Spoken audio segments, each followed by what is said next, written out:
Bom, vamos começar a nossa noite de quinta-feira falando sobre a inspiração divina das Escrituras, que se revelou de forma especial para alguns homens durante a história. Toda a Bíblia é inspirada por Deus, mas isso não significa dizer que Deus a ditou, palavra por palavra. Mas afinal, quais são as origens da Bíblia? Quem nos ajuda a responder a essa e outras perguntas é o mestre em Teologia Histórica e especialista em Arqueologia pela Universidade Hebraica de Jerusalém. Rodrigo, você está ficando insuportável. Que é o Rodrigo Silva. Boa noite, obrigado por ter voltado. Você está bem, Rodrigo? Prazer estar com você de novo. Obrigado, muito querido. Obrigado. Viu? Várias perguntas para te fazer. Vamos lá. Primeira delas, direto ao ponto. Quem escreveu os evangelhos e quando que eles foram escritos?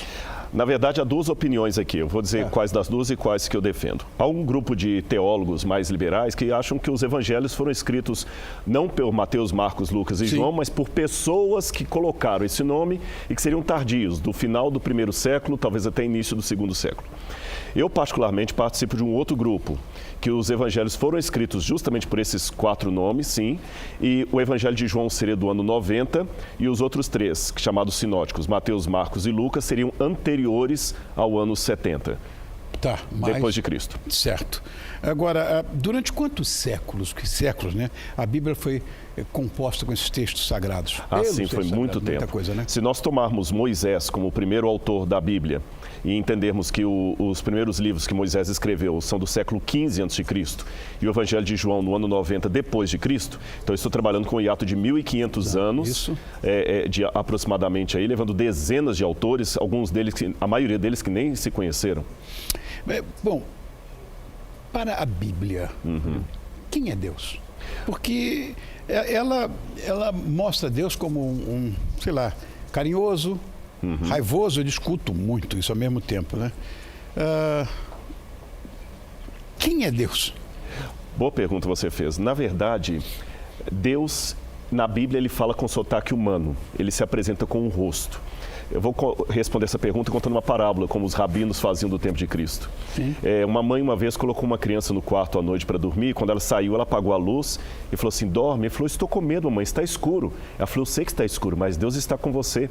A criança falou, eu sei que Deus está aqui, mas eu quero alguém com um rosto. A Bíblia mostra um Deus com um rosto. Agora, qual que é o rosto com o qual Deus se revela? O rosto que a cultura pode compreender.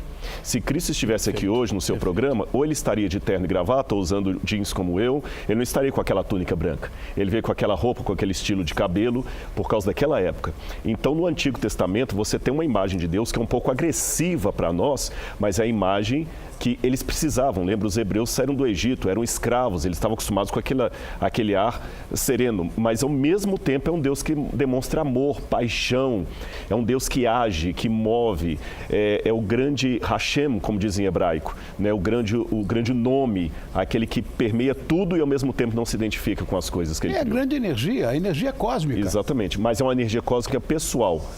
Deus não é impessoal. Então, como eu disse, ele se revela de uma maneira que nós possamos entender. Que bonito isso aí. Isso aí é uma cena dos 10 mandamentos do Príncipe do Egito, melhor dizendo. Príncipe do Egito. É uma animação. Mas então a ideia é essa, Deus é didático, Rony. E ele em cada época ele fala de uma forma que o povo possa entender. Claro. Ele sempre fala com sotaque humano. Olha, inclusive, eu acho que na Bíblia existem alguns textos, não sei se estou falando bobagem, mas que se contradizem. Com certeza, isso aparentemente sim.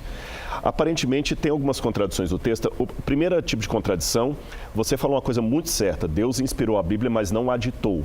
Eu não acredito que Deus ficou Moisés. Evidente que não. Bereshit, bara, Elohim. Moisés, pera, senhor, você está falando muito rápido, não foi assim, né? Como é que é hebraico? Bereshit, bara, Elohim. Né? O que significa isso? No princípio criou Deus, Elohim.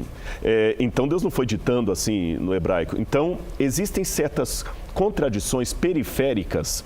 Um evangelista falando que Jesus estava entrando em Jericó, o outro falou que Jesus estava saindo. Um dos dois errou. Mas isso não traz problema, o importante é que ele esteve em Jericó. Agora, essas pequenas discrepâncias ajudam como a prova que a Bíblia não foi editada nem para corrigir. Porque uma das acusações é essa, ela foi mudada pela Igreja Católica na Idade Média. Se ela fosse mudada, essas discrepâncias não estariam ali. Segunda razão, por que Deus deixou as discrepâncias? para mostrar que é um livro de inspiração divina, mas ainda humano. E a linguagem humana tem discrepâncias. Você sabe disso, tem discrepância. Até a nossa forma de expressar, você, acima de tudo, é um cantor, é um poeta. Você sabe que na poesia, às vezes, você não consegue encontrar palavras para descrever um sentimento. E o mais lindo é que esse livro, com a imperfeição humana que possui, consegue fazer algo que nenhum outro livro consegue. Por exemplo, eu admiro muito os clássicos, Machado de Assis, maravilhoso. E eu sei que a educação enobrece, eu não duvido disso. Mas deixe-me pegar um livro de Machado de Assis e levar na prisão. Quantos presos deixarão o mundo das drogas, da criminalidade, porque leram Machado de Assis? Nenhum. Agora, coloque a Bíblia. Vários se transformaram. Então você vê que é um livro humano, mas de origem divina. Então esse sotaque humano, ele é importante, porque é aí que está o verdadeiro milagre. Porque se ela fosse preparada para transformar pessoas, isso é óbvio, os melhores escritores a produziram. Mas olha, tem tantas traduções da Bíblia. Por exemplo, durante muito tempo eu fui salmista. E o livro dos Salmos, olha, são tantas transcrições, eles mudam tanto. Que isso não confunde, não complica? Deixa eu falar só uma frase sobre os Salmos, porque já que você mencionou, os Salmos são uma das partes mais fascinantes da Bíblia, porque em toda a Bíblia é Deus falando do homem. Fascinante. E eu vou te dizer por quê. A Bíblia é Deus falando com o homem, no Salmo é o homem falando com Deus. Isso. É como se Davi sentasse aqui e falasse: Senhor, estou chateado, o Senhor nos abandonou, Israel está queimada. Agora, por que dessas traduções? O trabalho do tradutor não é fácil. Os italianos já brincavam, tradutor e traditore. Né? O tradutor é um traidor. Porque a arte de traduzir não é fácil. Eu vou dar um exemplo da sua área, já que você falou salmos são música. Se traduz poesia? Não. Não. Você faz uma versão. E essas versões, quer dizer, na verdade, por exemplo, o 23... que é o meu salmo predileto. O Senhor é meu pastor, nada me faltará. Ele tem um monte de textos que se diferenciam. Exatamente. Até no original hebraico, quando se diz o Senhor é meu pastor, nada me faltará, o sentido não é que eu vou ter tudo, uma casa com um helicóptero no fundo do quintal e um submarino na minha piscina, não. Claro. O Senhor é meu pastor, de nada terei falta. Agora, hoje nós temos uma vantagem, porque como você tem uma Bíblia mais em linguagem jovem, outra numa linguagem mais poética, outra mais... Agora, todas são... Não existe tradução perfeita. Eu sugiro às pessoas o seguinte: Bíblia não é para ser lida, é para ser meditado de maneira gostosa. Claro. E pegue várias versões, pegue a Ave Maria, a Bíblia de Jerusalém, a João Ferreira de Almeida, a nova versão internacional. Faça um estudo da Bíblia. Olha, uma coisa, nós vivemos num mundo hoje absolutamente chato, em que não se pode fazer nada, porque tudo é politicamente incorreto, porque tudo é ecologicamente incorreto. Uma chatice. Isso me incomoda profundamente. No entanto, na Bíblia, existem relatos de casais incestuosos, por exemplo. Até porque, na época, era comum, né, os familiares, se relacionarem entre si, se cabe isso.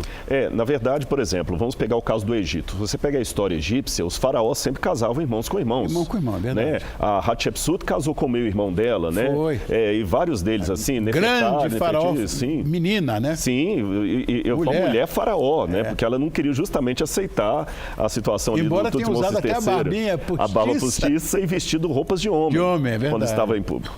Bom, então ali, como Moisés viveu no Egito, ele pegou aquela cultura, ficaram 200 e tantos anos no Egito os hebreus, é lógico que eles apreenderam aquela cultura. E você vê, por exemplo, a mãe de Moisés, Joquebede, casou com o sobrinho. Foi. Não é isso? Você vê o sobrinho. No caso de Abraão também, ele era casado com a meia-irmã dele. Agora, devemos lembrar uma coisa. Lembra que eu falei que Deus é didático?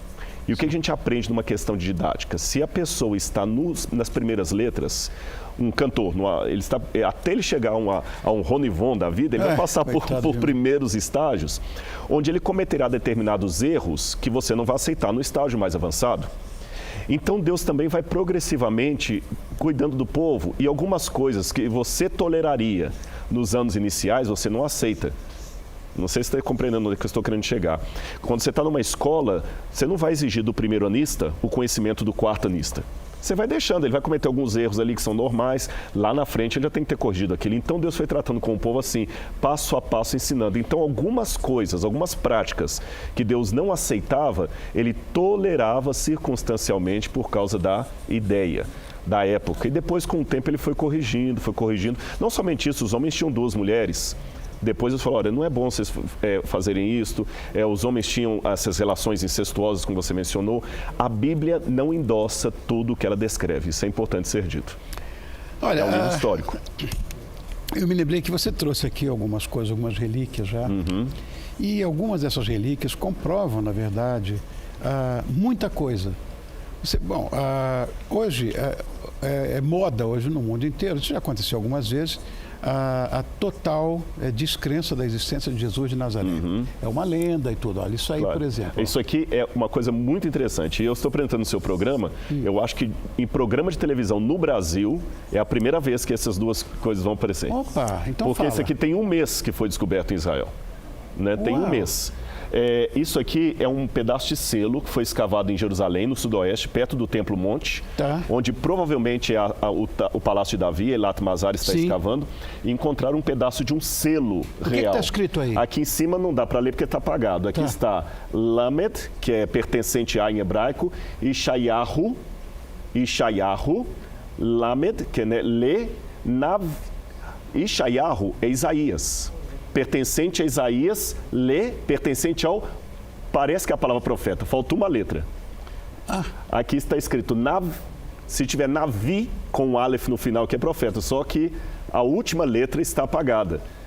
Então, assim, eu vou falar que existe 50% de chance desse ser um selo original do profeta Isaías. Uau! O que eu não posso afirmar com segurança que é? Duas coisas. A primeira parte de cima está quebrada e a última letra não aparece aqui. Está Nav, pertencente ao Nav. Falta o Aleph. Falta o Aleph. Então eu não sei se está escrito realmente Navi, que seria profeta.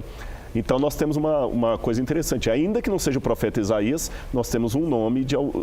Claro, né? Claro. Tem mais uma outra relíquia aí, Tatá, para mostrar? E esse aqui é mais interessante porque esse foi... Mas está escrito em grego. Esse é em grego. Esse aqui é em grego. Isso aqui, eu recebi a notícia disso enquanto estava vindo para cá. Olha! Exatamente. Então você pode falar para os telespectadores que estão nos assistindo que isso aqui é inédito mesmo. É o seguinte... Quando eu vim ao programa da outra vez aqui, eu fiz uma menção, você me perguntou sobre os papiros bíblicos e tudo mais, eu falei que o mais antigo que nós tínhamos era um papiro John Rylands, John Rylands porque está na biblioteca de John Rylands, mas ele é do 2º século, era do Evangelho de João. E que era muito importante, e eu não me recordo agora de memória se naquela altura eu mencionei para você a possibilidade de um achado do Evangelho de Marcos. Eu acho que eu falei, mas... Falou. Só que a gente não tinha ainda o papiro. A pessoa que descobriu não tinha autorização, porque tem questão de copyright, direitos autorais para fotografar, de apresentar em público. E enquanto eu estava vindo para cá, eu recebi de um ex-aluno meu que está terminando o doutorado dele nos Estados Unidos, a notícia que ele já divulgou o papiro. E aqui está o fragmento do Evangelho de Marcos, datado do 1º século. Isso aqui é uma prova que eu posso dar que os evangelhos são anteriores ao ano 70. É que você falou isso agora. Que eu falei, exatamente. E esse aqui é pelo menos 50 anos mais antigo do que o que eu mencionei no seu programa. Aqui eu estou vendo a palavra baptisei, que é a palavra batismo, está aqui 1, 2, 3, na terceira letra. Estou vendo. Baptisei, que é batizar, né? Alguma coisa assim. Nem eu li ainda, porque eu acabei de receber. Sensacional. Galileia, está escrito ali em cima. Então, eu acabei de receber isso enquanto estava vindo para cá no celular, falei com a Andreia e eu falei, olha, vou dar um furo de reportagem no programa do Furamos, né? Esse aqui é um furo. Não saiu nem em revista, nem em lugar nenhum isso ainda. Rodrigo, só tenho que te agradecer, um prazer pedir que você volte aqui, mais, viu? Você tem voltado, né? Mas deixar sempre essa porta aberta para essas coisas que são fascinantes e eu gosto muito. E para mim é um grande prazer estar com você, eu admiro muito a sua pessoa e o seu trabalho. Obrigado. Olha, o Rodrigo Silva, ele é especialista em arqueologia pela Universidade Hebraica de Jerusalém. Socorro. Obrigado, Rodrigo, por ter vindo. Muito obrigado. Foi muito legal essa pauta. Obrigado mesmo.